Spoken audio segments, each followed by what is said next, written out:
સુરેન્દ્રનગર જિલ્લા વહીવટી તંત્ર દ્વારા ઓપરેશન સિંદૂરને અર્પણ રક્તદાન શિબિરનું આયોજન કરવામાં આવ્યું। જિલ્લાના નાગરિકો, પોલીસ જવાનો, હોમગાર્ડ જવાનો, Indian red cross society, rotary club, IMA, શૈક્ષણિક સંગઠનો, સ્વૈચ્છિક અને ધાર્મિક સંસ્થાઓ અભિયાનમાં જોડાયા હતા। પ્રશાસન દ્વારા આરોગ્ય વિકાસમાં ફરજ બજાવતા 1500 જેટલા કર્મીઓને હેડક્વાર્ટર્સ ન છોડવા સૂચના અપાઈ છે।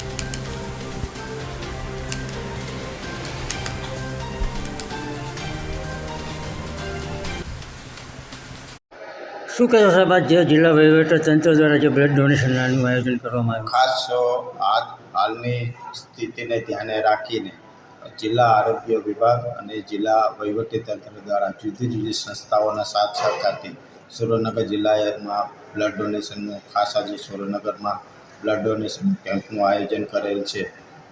યુદ્ધની સ્થિતિને ધ્યાને રાખીને જરૂર પડે તો પૂરતો સ્ટોક લોકોમાં ક્યાંય મુશ્કેલી ઊભી ન થાય અને લોકો ઇમરજન્સીના સમયમાં દવા લોહી મળી રહે એના માટે બ્લડ ડોનેશનનું કેમ્પનું આયોજન કરે। આ સિવાય કઈ જગ્યાએ સાહેબ કરવામાં આવ્યું છે જિલ્લામાં?